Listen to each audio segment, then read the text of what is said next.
Hello students, आज इस video में हम चैप्टर 4 सरल समीकरण प्रश्नावली 4.4 से क्वेश्चन नंबर 3 सोल्व करेंगे। और अगर आपने मेरे चैनल को सब्सक्राइब नहीं किया है तो कर लीजिए। अब क्वेश्चन नंबर 3 देखिए, निम्नलिखित को हल कीजिए। फर्स्ट पार्ट देखिए, इरफान कहता है कि उसके पास परमीत के पास जितने कंचे हैं उनके 5 गुने से 7 अधिक कंचे हैं। इरफान के पास 37 कंचे हैं, परमीत के पास कितने कंचे हैं? तो हमें बताना है कि परमीत के पास कितने कंचे हैं। तो हम मान लेंगे कि परमीत के पास x कंचे हैं।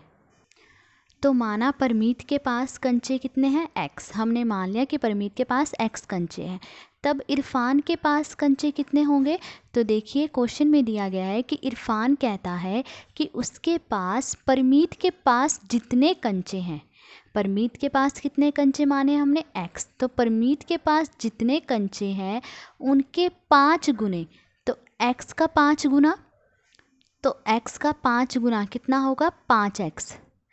ठीक है, तो परमीत के पास जितने कंचे हैं उनके 5 गुने से, 5 गुने मतलब 5x से 7 अधिक कंचे हैं। और इसमें अगर हम 7 जोड़ दें तो ये किसके कंचे बन गए? इरफान के पास। तो इरफान के पास कितने कंचे हैं? 5x जमा 7।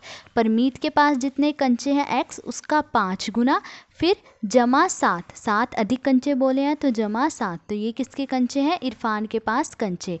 अब देखिए, लेकिन दिया क्या गया है कि इरफान के पास 37 कंचे हैं। तो देखिए, लेकिन दिया गया है कि इरफान के पास 37 कंचे हैं। तो ये 5x जमा 7 किसके बराबर होगा? 37 के बराबर होगा, क्योंकि ये भी इरफान के पास कंचे हैं और ये भी क्या है? इरफान के पास कंचे। तो 5x जमा 7 किसके बराबर होगा? 37 के। तो 5x जमा 7 बराबर 37। अब देखिए, समीकरण बन गया है। इसमें हमें x का मान निकालना है। तो 5x हम यहीं रहने देंगे और 7 को बराबर के दूसरी तरफ ले जाएंगे। बराबर के दूसरी तरफ जाएगा 7, तो प्लस का है तो बराबर की दूसरी तरफ माइनस का हो जाएगा। 37 माइनस 7, फिर 5x बराबर 37 में से 7 गई, कितना आएगा? 30। फिर x का मान निकालना है, x को यहीं रहने देंगे और 5 को बराबर की दूसरी तरफ ले जाएंगे। 5 गुणा में है तो बराबर की दूसरी तरफ बटे में आ जाएगा। तो 30 बटे 5, इसे काट लेंगे। 5 एकम 5, 5 छके 30। तो x का मान क्या आया? 6। और हमने माना क्या था कि परमीत के पास कंचे कितने हैं? x। तो x का मान क्या आया? 6 आया। तो अतः परमीत के पास कितने कंचे हैं? परमीत के पास 6 कंचे हैं। ठीक है, नेक्स्ट सेकंड पार्ट देखिए। सेकंड पार्ट है, लक्ष्मी के पिता की आयु 49 वर्ष है। उनकी आयु लक्ष्मी के आयु के 3 गुने से 4 वर्ष अधिक है। लक्ष्मी की आयु क्या है? तो इसमें हमें बताना है कि लक्ष्मी की आयु क्या है। तो हम मान लेंगे कि लक्ष्मी की आयु क्या है? x है। आप कुछ भी मान सकते हैं, y, z, कुछ भी। हम क्या मान रहे हैं कि लक्ष्मी की आयु x है। तो देखिए, माना लक्ष्मी की आयु x वर्ष, तब लक्ष्मी के पिता की आयु देखिए क्या होगी। क्या दिया गया है क्वेश्चन में कि उनकी आयु मतलब लक्ष्मी के पिता की आयु लक्ष्मी के आयु के 3 गुने से। अब लक्ष्मी की आयु हमने क्या मानी है? x। तो x का 3 गुना कितना होगा? x को 3 से गुणा करेंगे तो कितना होगा? 3x। ठीक है, तो 3 गुने से मतलब 3x से 4 वर्ष अधिक है। मतलब इसमें प्लस क्या करेंगे हम? 4 अधिक है मतलब जोड़ेंगे। तो लक्ष्मी के आयु के 3 गुने से मतलब 3x से 4 वर्ष अधिक मतलब प्लस 4। ये किसकी आयु है? लक्ष्मी के पिता की आयु। 3x जमा 4 वर्ष। अब देखिए, लेकिन क्वेश्चन में क्या दिया गया है कि लक्ष्मी के पिता की आयु क्या है? 49 वर्ष है। तो देखिए, लेकिन दिया गया है कि पिता की आयु 49 वर्ष है। तो इसीलिए 3x जमा 4 बराबर होगा किसके? 49 के, क्योंकि ये भी लक्ष्मी के पिता की आयु है और ये भी क्या है? लक्ष्मी के पिता की आयु। तो इसीलिए ये किसका निशान होता है? इसीलिए का 3x जमा 4 बराबर 49। ठीक है, अब देखिए समीकरण बन गया है। इसमें अब हमें x का मान निकालना है। तो x का मान निकालना है तो 3x हम यहीं रहने देंगे। 4 को बराबर के दूसरी तरफ ले जाएंगे तो प्लस का है तो इधर बराबर के दूसरी तरफ आकर इसका निशान बदल जाएगा, माइनस का हो जाएगा। तो 49 माइनस 4, 3x बराबर 49 में से 4 गई, कितना आएगा 45। अब x का मान निकालना है, x को यहीं रहने देंगे और 3 को बराबर के दूसरी तरफ ले जाएंगे। देखिए गुणा में है 3x के साथ, तो बराबर के दूसरी तरफ बटे में आ जाएगा 45/3। अब इसे काट लेंगे, 3 एकम 3, 45 को 3 से भाग देंगे, 3 एकम 3, 3 पंजे 15। तो x का मान क्या आया 15।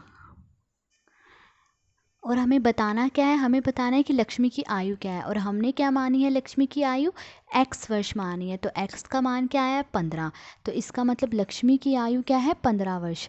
तो अतः लक्ष्मी की आयु 15 वर्ष है। ठीक है, अब नेक्स्ट थर्ड पार्ट देखिए। थर्ड पार्ट देखिए, क्वेश्चन दिया गया है सुंदर ग्राम के निवासियों ने अपने गांव के एक बाग में। थर्ड पार्ट देखिए, क्वेश्चन दिया गया है सुंदर ग्राम के निवासियों ने अपने गांव के एक बाग में कुल 102 पेड़ लगाए। तो एक गांव सुंदर ग्राम, उसके निवासियों ने क्या किया है, अपने गांव के एक बाग में मतलब बगीचे में कुल 102 पेड़ लगाए। इनमें से कुछ पेड़ फलों के पेड़ थे। जो उन्होंने 102 पेड़ लगाए हैं उनमें से कुछ पेड़ फलों के पेड़ हैं। उन पेड़ों की संख्या जो फलों के नहीं थे। तो अब देखिए, जो उन्होंने 102 पेड़ लगाए हैं उनमें से कुछ पेड़ फलों के थे और कुछ पेड़ फलों के नहीं थे। तो उन पेड़ों की संख्या जो फलों के नहीं थे, फलों वाले पेड़ों की संख्या के तिगुने से 2 अधिक थी। लगाए गए फलों के पेड़ों की संख्या क्या थी। अब हमें ये बताना है कि जो फलों वाले पेड़ उन्होंने लगाए हैं उनकी संख्या क्या है, ये बताना है। तो हम इसमें मान लेंगे कि फलों के पेड़ों की संख्या क्या है, x है। उन्होंने हमसे क्या पूछा कि फलों के पेड़ों की संख्या क्या थी, तो हमें यही बताना है। तो हम मान लेंगे कि फलों के पेड़ों की संख्या क्या है, x है। आप कुछ भी मान सकते हैं, y z कुछ भी मान सकते हैं। तो माना फलों वाले पेड़ों की संख्या x है। तब बिना फलों वाले पेड़ों की संख्या क्या होगी। तो देखिए, उन्होंने कुल 102 पेड़ लगाए हैं। ठीक है, उनमें से फलों वाले पेड़ों की संख्या क्या है, x है। तो बिना फल वाले पेड़ जो बाकी बचे वो क्या होंगे, बिना फल वाले पेड़। तो 102 में से अगर मैं फलों वाले पेड़ों की संख्या घटा दूं तो बाकी जो बचे हैं वो क्या होंगे, बिना फल वाले पेड़। तो बिना फलों वाले पेड़ों की संख्या क्या होगी, 102 माइनस x। तो अब देखिए प्रश्नानुसार, प्रश्न के अनुसार प्रश्न में क्या दिया गया है कि उन पेड़ों की संख्या जो फलों के नहीं थे। तो उन पेड़ों की संख्या जो फलों के नहीं थे क्या है, 102 माइनस x। ठीक है, किसके बराबर है, फलों वाले पेड़ों की संख्या के तिगुने से। किसके बराबर है, फलों वाले पेड़ों की संख्या के तिगुने से। हमने क्या माने, फलों वाले पेड़ों की संख्या x। तो x का तिगुना मतलब x को 3 से गुणा करेंगे क्या आएगा 3x। तो x का तिगुना क्या हुआ 3x। तो फलों वाले पेड़ों की संख्या के तिगुने से 2 अधिक, 2 अधिक मतलब 3x जमा 2। तो बिना फलों वाले पेड़ों की संख्या किसके बराबर है, फलों वाले पेड़ों की संख्या के तिगुने से 2 अधिक, 2 अधिक इसलिए हमने +2 करा है। तो देखिए अब हम हल करेंगे, हम इसमें x का मान निकालना है। तो देखिए हम क्या करेंगे, x वालों को बराबर के इस तरफ लिख लेंगे और बिना x वालों को बराबर के इस तरफ लिख लेंगे। तो देखिए यहाँ -x है, ये यहीं रहने देंगे, और ये जो 3x है इसको भी हम बराबर के इसी तरफ ले आएंगे। तो देखिए ये 3x प्लस का है, बराबर के इस तरफ आके -3x, तो यहाँ हम x वाले ही रहने देंगे और बराबर के इस तरफ बिना x वाले। देखिए 3x यहाँ आ गया, तो यहाँ क्या बच गया 2। ठीक है, अब 102 इसे हम बराबर के इस तरफ ले आएंगे। तो देखिए प्लस का है 102, बराबर के इस तरफ आएगा तो -102। ठीक है, अब देखिए ये भी माइनस का है और ये भी माइनस का है। ठीक है, ये भी -x है और ये -3x है।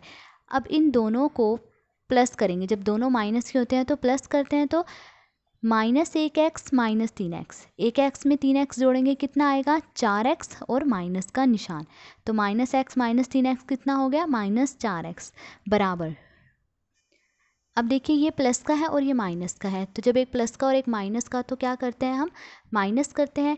तो 102 में से 2 गए कितना आएगा 100। अब इन दोनों में से बड़ी संख्या 102, उसके आगे माइनस का निशान, तो यहाँ क्या आ जाएगा माइनस आ जाएगा। अब देखिए x का मान निकालना है, तो x को हम यहीं रहने देंगे और -4 को बराबर के दूसरी तरफ ले जाएंगे। -4 देखिए x के साथ गुणा में है, बराबर की दूसरी तरफ ये बटे में चला जाएगा। -4 माइनस से माइनस कट गया, अब इन्हें काट लेंगे। 4 एकम 4, 4 दूनी 8, 10 में से 8 गए 2, 4 पंजे 20। x का मान क्या आ गया 25। अब हमें बताना क्या था क्वेश्चन में कि लगाए गए फलों के पेड़ों की संख्या क्या थी। तो हमने क्या माना है, फलों वाले पेड़ों की संख्या x है और x का मान क्या आया है 25। तो इसका मतलब फलों वाले पेड़ों की संख्या कितनी है 25। तो अतः फलों वाले पेड़ों की संख्या 25 है। ठीक है, तो आज इस वीडियो में हमने क्वेश्चन नंबर 3 सोल्व करा। अगर आपको वीडियो अच्छी लगी हो तो please like, share and subscribe. Thank you.